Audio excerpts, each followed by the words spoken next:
Mais non, je voulais juste poser une question à Bernard. Qu'est-ce que ça fait de tourner un poil et voilà, est-ce que c'est dur ou pas? Est-ce qu'il y a quelque chose qui cache ou pas?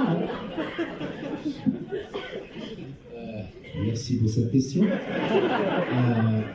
Non, c'est moi, dès le départ, évidemment, en faisant le scénario, je savais que j'allais en arriver à me retrouver tout nu. Ça m'avait fait rigoler, la vie. Mais moi, vous savez, les comédiens, c'est toujours paradoxal, un comédien. À la fois, on peut avoir de la pudeur et puis oser aussi. Et moi, je suis un peu comme ça. À la fois, je suis un peu pudique. Mais là, c'est pour le film, donc allez hop, je me mets à poil. Il n'y a pas vraiment de problème pour moi. Et on a trouvé ça plutôt rigolo, enfin j'espère, toi aussi. Impressionnant. Vous voyez. Donc, merci. C'est important de mettre les choses à leur place. Et donc, voilà, alors c'était plus l'équipe technique qui, en règle générale, d'ailleurs, fait très attention à, vous savez, quand on prend le son, quand on est à l'image, on est près des comédiens souvent et ils font attention à ce que nos regards, nous, de comédiens, ne croisent pas leurs regards. Alors, souvent, ils baissent les yeux pour pas que ça dérange.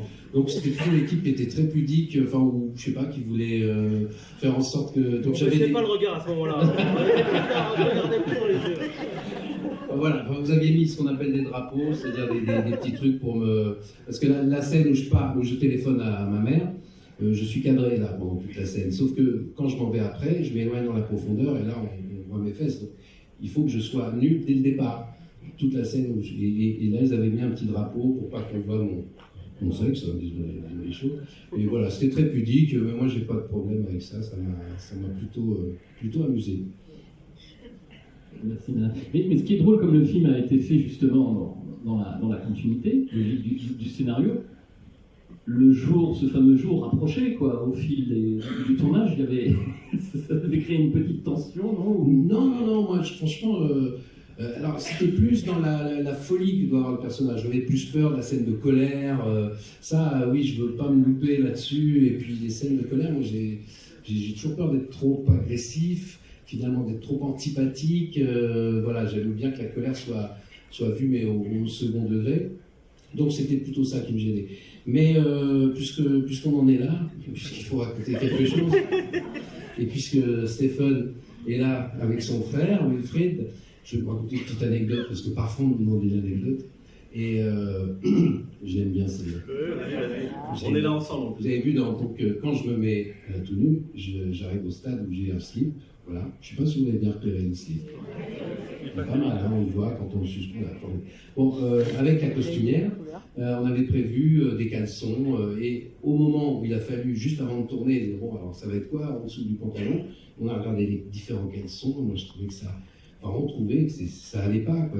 Déjà, il n'y avait pas de patine. Ils étaient c'était trop déjà vu.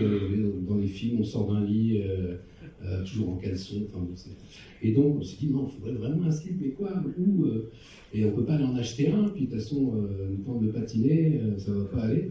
On n'a pas le temps. Et c'est là que Wilfried m'a dit, attendez, moi j'ai peut-être la solution. Wilfried était venu ce matin-là à vélo. Et il pleuvait. Et quand il pleut comme ça, il avait pris l'habitude de prendre un slip de rechange. Donc il dit, j'ai peut-être ce qu'il nous faut. Il est arrivé avec le fameux slip que vous avez vu, et en disant, c'est un slip, c'est mon slip, mais c'est aussi le slip que j'ai partagé toute mon adolescence avec mon frère, et qui nous venait de mon père. Un slip de famille qui s'est retrouvé dans le film. Anecdote véridique. Voilà. J'espère que vous retenez surtout que Wilfried, quand il pleut, ne part pas avec un parapluie, comme tout le monde. Il part avec un slip de change. Il l'a récupéré?